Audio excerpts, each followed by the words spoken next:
आज हम अपने मन की बात या अपनी मनोकामना को महादेव तक कैसे पहुंचाएं, इस विषय पर विस्तार में बात करेंगे। इस वीडियो में हमने ऐसे 3 तरीके बताए हैं जिनसे आप अपनी मन की बात को भगवान महादेव तक पहुंचा पाएंगे। दोस्तों, आपसे यह अनुरोध है कि इस वीडियो को स्किप ना करें और पूरा देखें, क्योंकि इस वीडियो में बहुत सी महत्वपूर्ण बातें बताई गई है। आप स्किप करेंगे तो आप किसी महत्वपूर्ण बात को मिस कर देंगे। दोस्तों, होता क्या है कि हम लोग सालों से मंदिर जाते हैं, पूजा करते हैं, तंत्र मंत्र का भी सहारा लेते हैं ताकि भगवान हमारी मनोकामना को सुने और उसे पूरा करें। लेकिन अनेक सालों बाद भी हमारी मनोकामना पूरी नहीं होती। कुछ लोगों की प्रार्थना भगवान तुरंत सुन लेता है, पर हमारी नहीं सुन रहा। ऐसा क्यों? आपने कभी सोचा है? आपने कभी यह सोचा है कि आपने कुछ ना कुछ तो गलती जरूर की होगी जिसके कारण महादेव हमारी मन की बात को नहीं सुन रहे? तो आइए जानते हैं इन 3 तरीकों के बारे में जिनके इस्तेमाल से हम अपने मन की बात महादेव तक पहुंचा सकते हैं। पहला तरीका है नंदीश्वर। जी हाँ दोस्तों, महादेव की सेवा आराधना करते करते नंदी जी महाराज में इतना शिव तत्व और शिवगुरु आया है कि वह खुद शिव स्वरूप बन गए हैं। नंदीश्वर महाराज परम शिवभक्त है, इसलिए महादेव से पहले नंदीश्वर जी का दर्शन किया जाता है। शास्त्रों और पुराणों के अनुसार भगवान महादेव ने नंदी जी महाराज को वरदान दिया है कि जो भी शिवभक्त अपनी मन की बात को, अपनी मनोकामना को नंदी जी के कानों में बताएगा, उसकी मनोकामना तुरंत सुनी जाएगी। यानी कि महादेव उस बात को तुरंत सुनेंगे। महादेव के मंदिर के बाहर नंदेश्वर जी महाराज इसलिए विराजमान होते हैं क्योंकि शिवभक्तों की बात महादेव तक आसानी से पहुंचा सके। नंदीश्वर जी महाराज महादेव के सिर्फ वाहन नहीं है, अपितु वह महादेव के उच्च कोटि के भक्त हैं। तो पहला तरीका यह है कि आप अपनी बात को नंदीश्वर जी के कानों में कहिए। योग्य समय आने पर महादेव आपकी मनोकामना जरूर पूरी करेंगे। लेकिन नंदीश्वर महाराज के कान में आप कुछ अतरंगी बातें ना कहे और अतरंगी चीजें ना मांगे। अब तरीका दूसरा तरीका अपनी बात को महादेव तक पहुंचाने का यह है कि आप सदैव महादेव की संपर्क में रहिए। संपर्क वो भी महादेव से। यह कैसे मुमकिन है? बड़ा प्रश्न है। यह मुमकिन है दोस्तों, हमारा राष्ट्र भारतवर्ष साधु संतों की भूमि है, सिद्ध की भूमि है।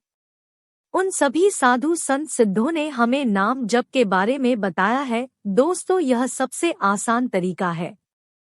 आपको मंदिर भी जाने की जरूरत नहीं है या फिर किसी तीर्थ स्थान पे भी जाने की जरूरत नहीं है।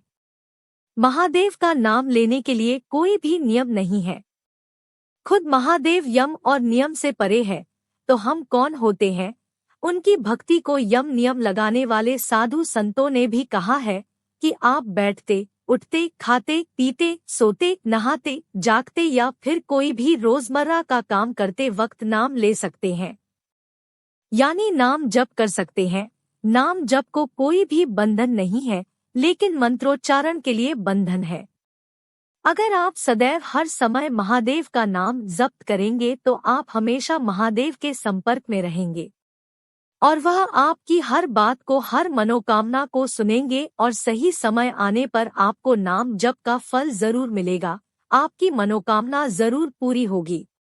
अब तीसरा तरीका आपकी बात को महादेव तक पहुंचाने का तीसरा तरीका है योग। दोस्तों, हम सभी जानते हैं कि इस ब्रह्मांड के सबसे बड़े योग्य है महादेव। महादेव को योग योगेश्वर कहा गया है। यह तरीका थोड़ा कठिन है लेकिन बहुत सटीक है। महादेव हमेशा ध्यान में रहते हैं। अगर आप भी ध्यान धारणा सीख ले तो आप ध्यान में ही महादेव का दर्शन भी पा सकेंगे। आपकी मनोकामना पूरी होगी और तो और आप इस जन्म मरण के चक्र से भी मुक्ति पाएंगे। अनेक उपनिषदों में योग का, कुंडलिनी जागरण का, ध्यान धारणा का बहुत ही ज्यादा महत्व बताया गया है। आप योग के माध्यम से अनेक सिद्धियां भी प्राप्त कर सकते हो।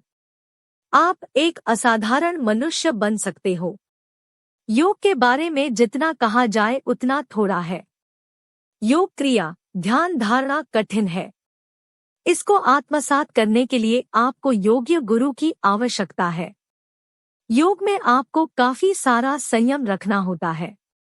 श्रद्धा उच्च कोटि की होनी चाहिए, लेकिन जब आप योग्य अभ्यास करके योग निपुण बन जाएंगे तो इस ब्रह्मांड के बहुत सारे रहस्य भी जान पाएंगे। अब यह तो हुआ तीसरा तरीका। दोस्तों, तीनों तरीके आपको बताया है जिनसे आप अपने मन की बात को, अपनी मनोकामना को महादेव तक जरूर पहुंचा पाएंगे। लेकिन दोस्तों, और भी कुछ महत्वपूर्ण बातें हैं जिनका अनुकरण करके आप अपनी मन की बात महादेव तक पहुंचा सकेंगे। 1. भगवान शिव को अगर आप चावल के मात्र 4 दाने भी भाव से अर्पित करें तो वे प्रसन्न होकर वरदान देते हैं। 2. भोलेनाथ को एक कलश शीतल जलधारा भी प्रसन्न कर देती है। 3. एक बिल्वपत्र से भी मनचाहा वरदान पाया जा सकता है अगर वह संपूर्ण भाव से चढ़ाया जाए। 4.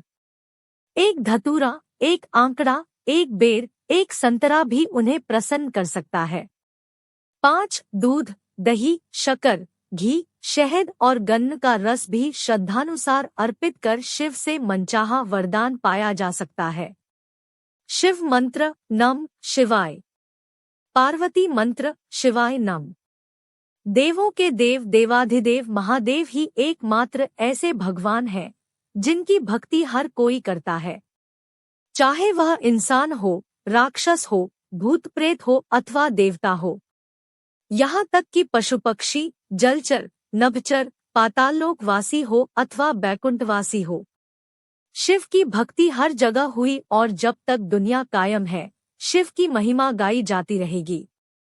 शिव पुराण कथा के अनुसार शिव ही ऐसे भगवान हैं जो शीघ्र प्रसन्न होकर अपने भक्तों को मनचाहा वर दे देते हैं।